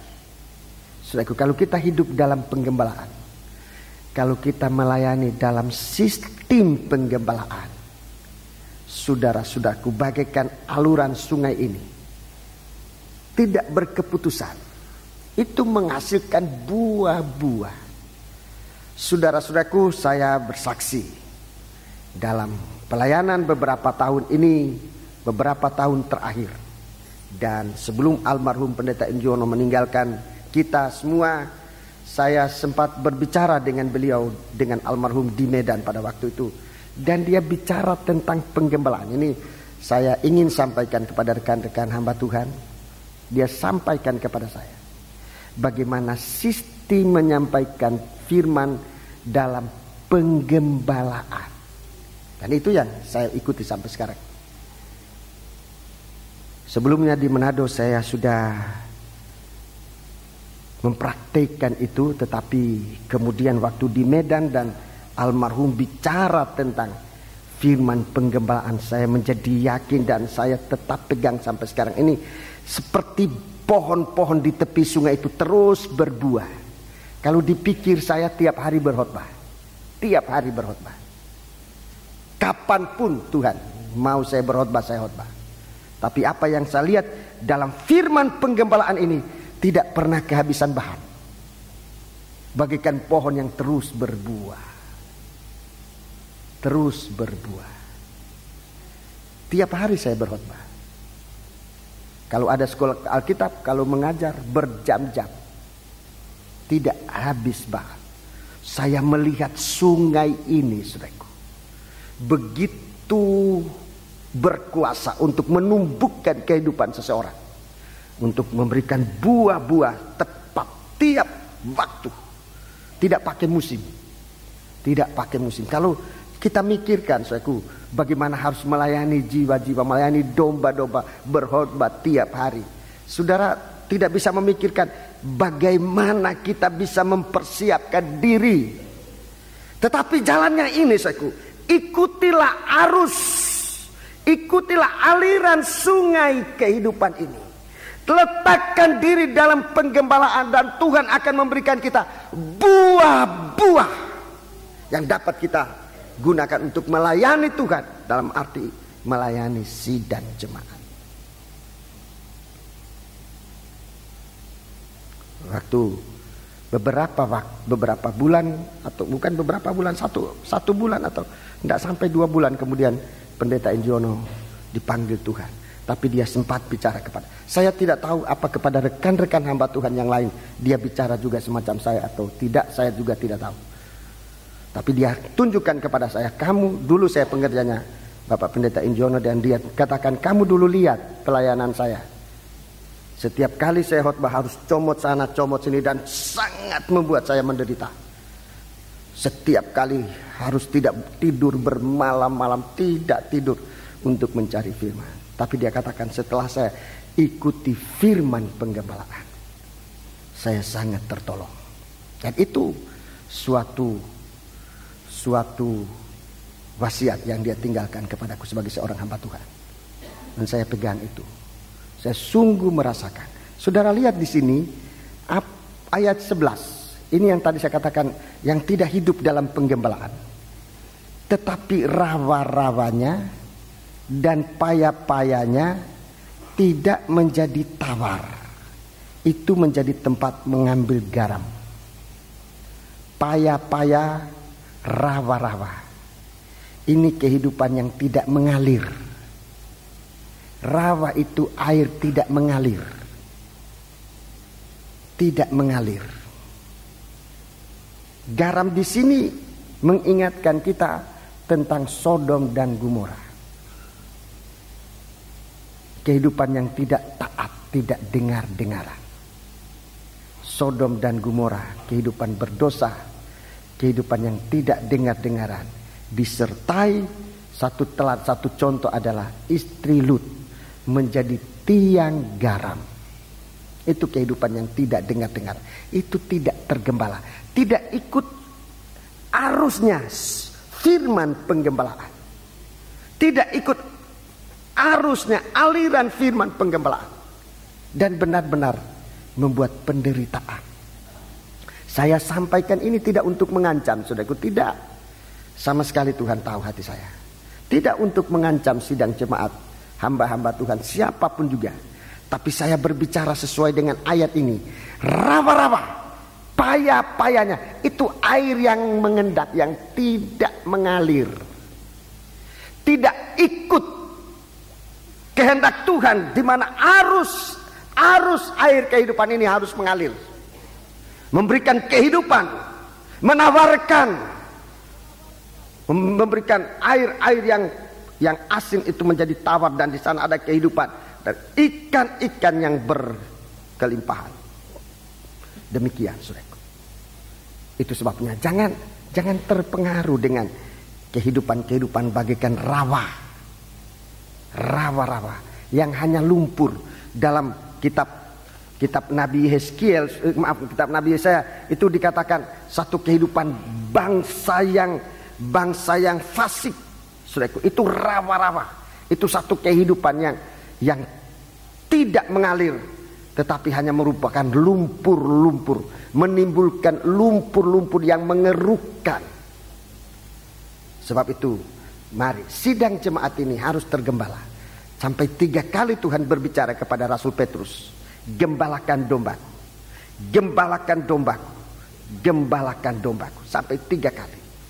Perkataan 3 kali, 3 kali ini berarti suatu kesempurnaan, sempurna, sungguh-sungguh dan sempurna. Rasul Paulus juga bicara demikian dalam surat 1 Korintus.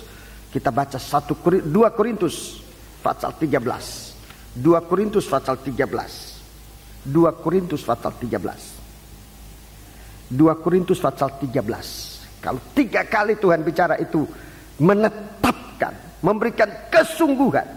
2 Korintus pasal 13 ayat 1. Ini adalah untuk ketiga kalinya aku datang kepadamu. Ya. Baru dengan keterangan 2 atau 3 orang saksi, suatu perkara Ya. sah. Suatu perkara sah. Ketiga kali, ini 3 kali. Untuk membuat surat itu menjadi sah, perkataan itu menjadi sah. 3 kali Tuhan bicara kepada Petrus, gembalakan dombaku. Nomor 1, nomor 2, gembalakan dombaku. Tapi nomor 3, gembalakan dombaku, untuk mengesahkan perkataan itu. Bahwa untuk hidup dalam penggembalaan itu benar-benar dibutuhkan. Wahyu pasal yang ke-8, saudaraku, saya tunjukkan, saya belum akan jelaskan pada kesempatan ini. Tapi Wahyu pasal yang ke-8, kita kembali Wahyu pasal yang ke-8. Sesudah perlindungan dalam penggembalaan, sesudah Tuhan bicara tentang perlindungan dalam penggembalaan, Wahyu pasal yang ke-8, kalau kita masuk Wahyu pasal 8, kita lihat di sana penghukuman jatuh atas dunia ini. Penghukuman jatuh atas langit, bumi, dan sampai pada air.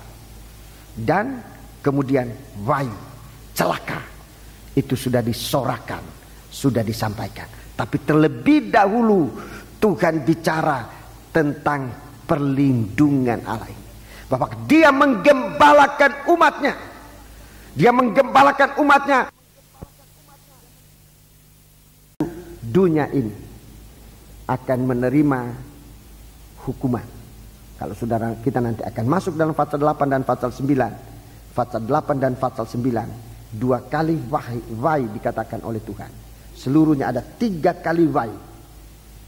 Dalam pasal ini Tuhan bicara, celaka, celaka mereka yang diam di bumi, oleh karena bumi sangkakala, bunyi sangkakala ketiga malaikat lain yang masih akan meniup sangkakalanya. Pasal 12 ada celaka, ya. Sekarang akan menyusul 2 celaka lagi. Ayat 12, pasal 9 ayat 12. Celaka yang pertama sudah lewat. Sekarang akan menyusul 2 celaka lagi. Ya. Jadi kita perhatikan bagaimana dasarnya. Pasal 11 celaka yang kedua disebutkan. Kemudian masih ada celaka yang ketiga. Tapi di saat-saat itu tidak ada lagi kesempatan bertobat. Sebab itu sekarang ini masa penggembalaan sedang berlaku. Masa penggembalaan masih berlaku. Kesempatan bertobat, kesempatan dibaptiskan, kesempatan dipenuhkan dengan Roh Kudus, kesempatan dibawa ke mata air yang hidup. Sebab itu mari kita setia kepada Tuhan dalam penggembalaan. Di satu waktu sudah kita akan melihat betapa pentingnya penggembalaan. Sekarang ini hampir orang tidak mau memperhatikan itu. Wah, digembalakan, tidak digembalakan. Dia pikir penggembalaan itu sekedar masuk keluar gereja.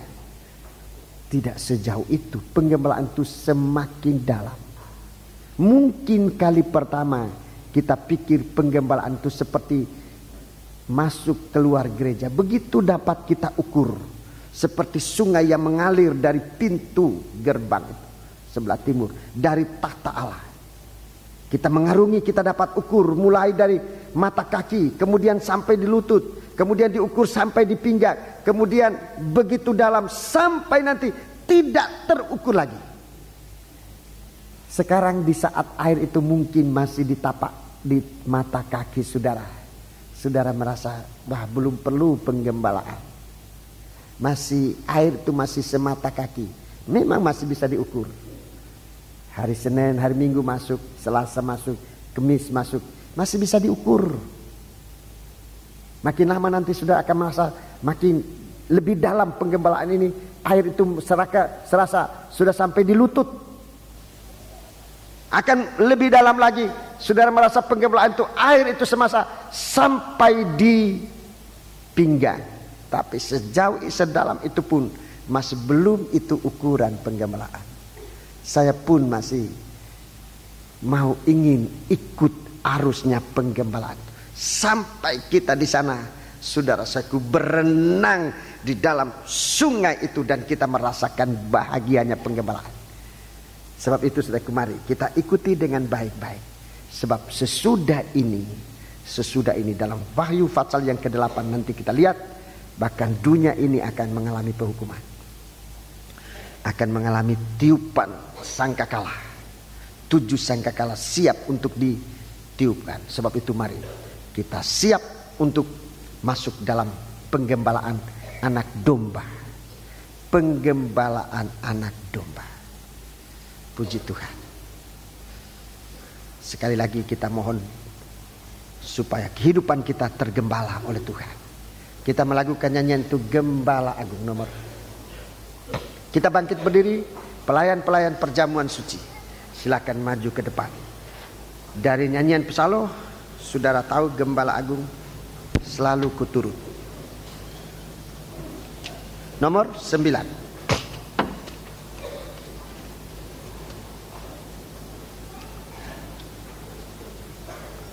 Mari kita bangkit berdiri dan kita lakukan nyanyian ini. Tetapi dengan kata-kata yang keluar dari hati, lewat mulut kita.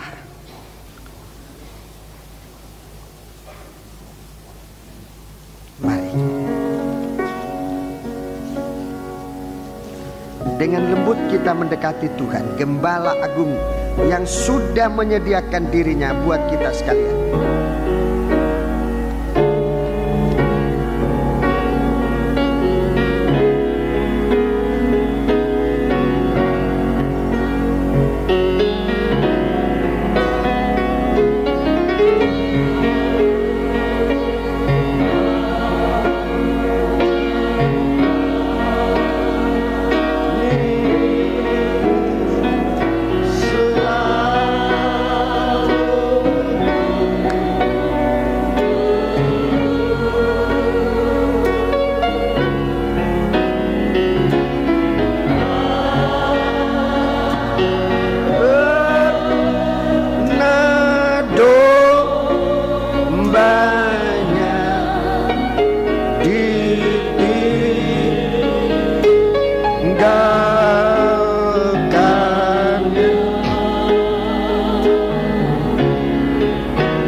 manis selalu ku.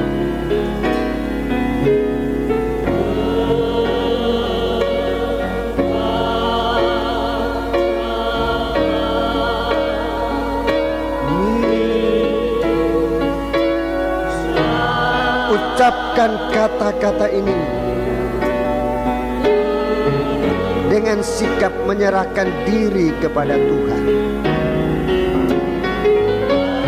dan dalam keyakinan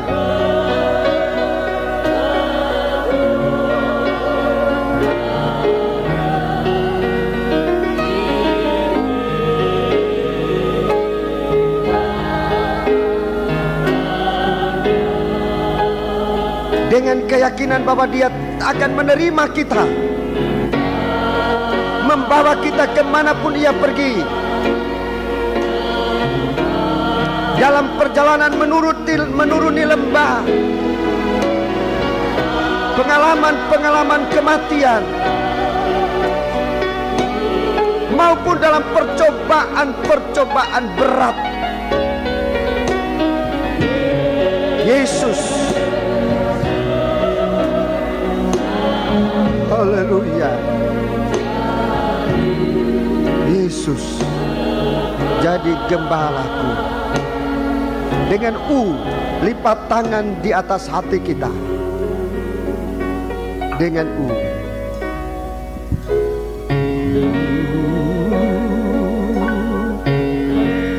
serahkan diri kepada Tuhan. Ya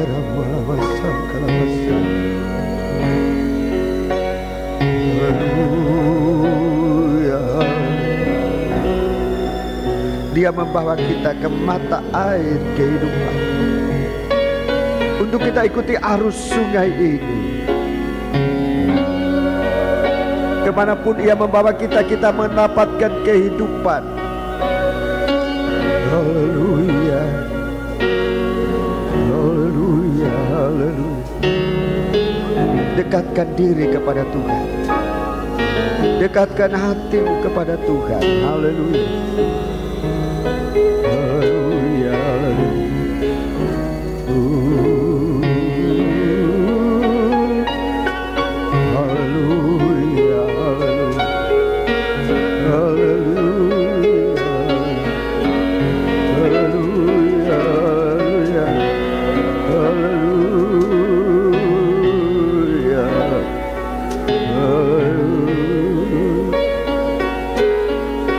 Yesus selalu jadi gembalaku. Yesus selalu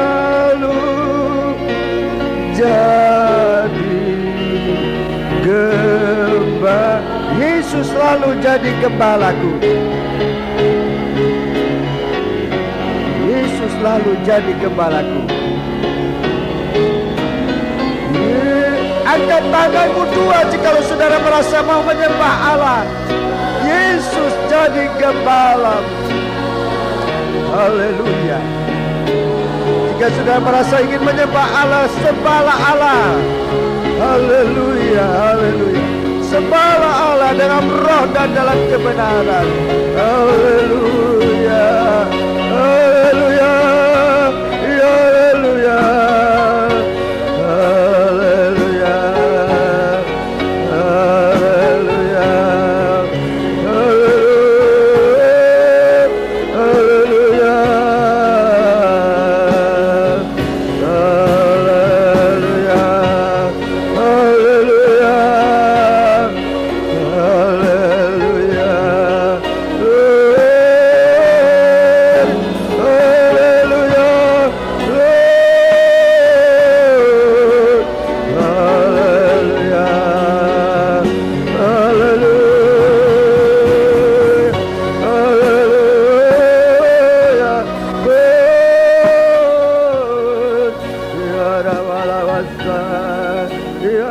Hallelujah,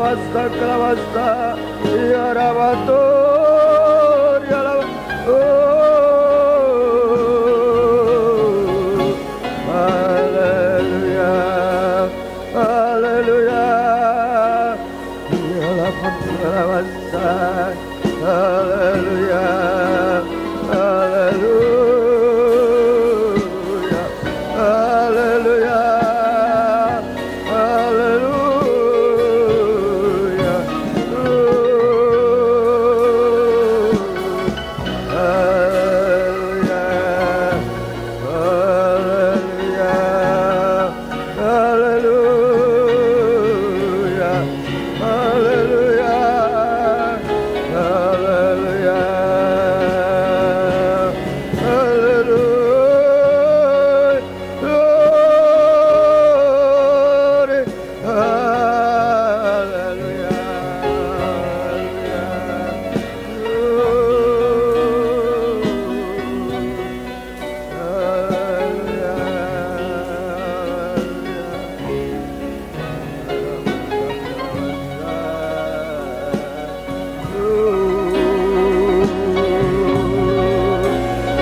kasih, terima kasih. Haleluya, haleluya. Terima kasih Tuhan, terima kasih. Turunkan tangan. Demikian Bapa, hamba mempersembahkan diri hamba bersama seluruh sidang jemaat-Mu Tuhan, untuk hidup dalam penggembalaanmu. Berikan kami pengertian dan hati yang merindukan Dikau ya Bapa. Terima kasih Tuhan, terima kasih, terima kasih. Saatnya kami akan mengambil tubuh dan darah-Mu untuk kami makan dan kami minum menjadi makanan yang sungguh-sungguh dan minuman yang sungguh-sungguh menghidupkan kami. Tuhan, biarlah Engkau tetap peliharakan kami. Layakkan kami, oh Tuhan, untuk menerima berkat dari perjamuan suci ini. Setelah Engkau dengan kuasa darah-Mu menghapuskan segala salah dan dosa kami, sekarang kami akan terima tubuh dan darah-Mu di dalam nama Tuhan Yesus Kristus. Haleluya, amin. Sambil melakukan nyanyian ini, tetap dalam suasana penyembahan, kita akan dilayani dengan perjamuan suci.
Jangan-jangan ada yang masih terlibati.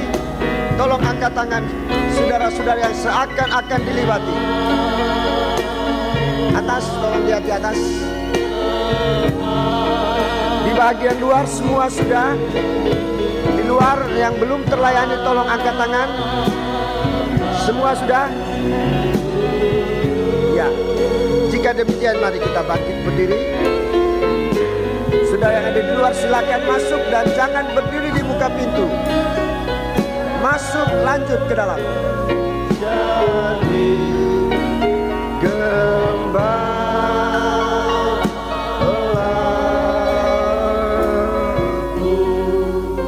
Kita pegang tubuhnya Kristus dengan tangan kanan. Angkat lebih tinggi dari kepala. Di suatu waktu kita tidak dapat lagi kesempatan semacam ini. Tapi kalau kita setia sekarang di saat dunia tidak mendapat kesempatan, kita justru dipelihara oleh Tuhan dengan tubuh dan darahnya. angkatlah tubuh Kristus. Haleluya.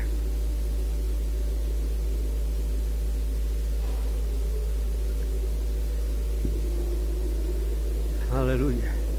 Jika Tuhan ingatkan sesuatu hal untuk diakui di hadapan Tuhan, apalagi kalau itu suatu kesalahan, suatu tindakan di mana kita tidak menghargai penggembalaan anak domba. Apa yang kita angkat ini adalah tubuh anak domba Allah yang sudah tersembelih, dan anak domba Allah ini dagingnya dipecah-pecahkannya untuk kita. Kita angkat lebih tinggi dari kepala kita. Haleluya. Sebab apa yang telah kuteruskan kepadamu telah aku terima dari Tuhan, yaitu bahwa Tuhan Yesus pada malam waktu ia diserahkan mengambil roti, dan sesudah itu ia mengucap syukur atasnya, ia memecah-mecahkannya dan berkata, dengarkan baik-baik, inilah tubuhku yang diserahkan bagi kamu. Perbuatlah ini menjadi peringatan akan aku. Kita makan bersama-sama dengan percaya dalam nama Yesus.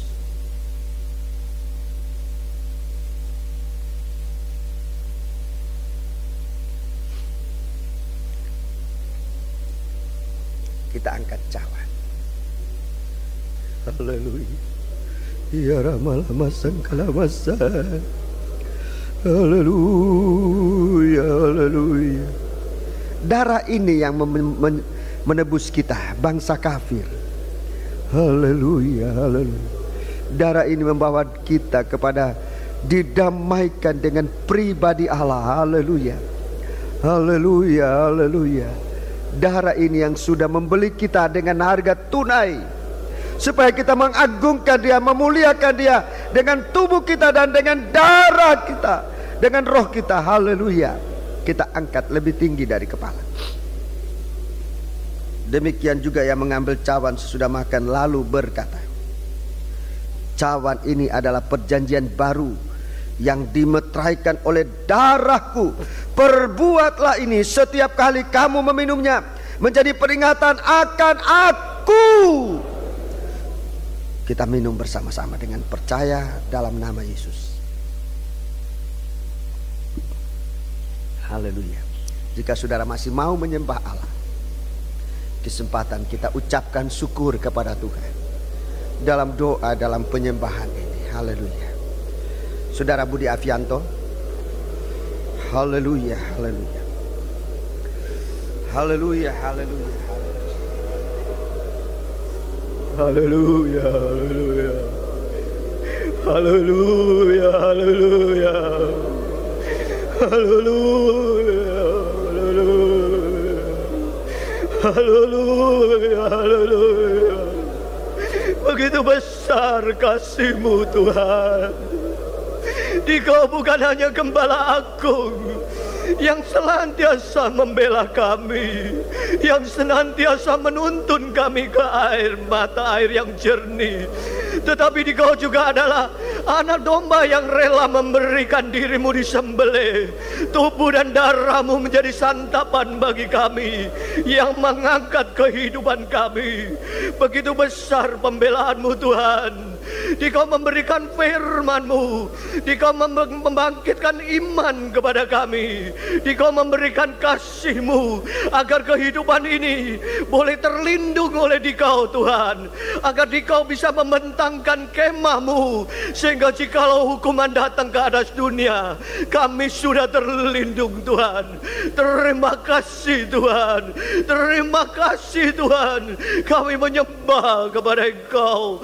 Dikau besar Tuhan, Dikau agung Tuhan. Haleluya, haleluya. Terima kasih Tuhan. Penteraikanlah firman-Mu dalam diri kami masing-masing.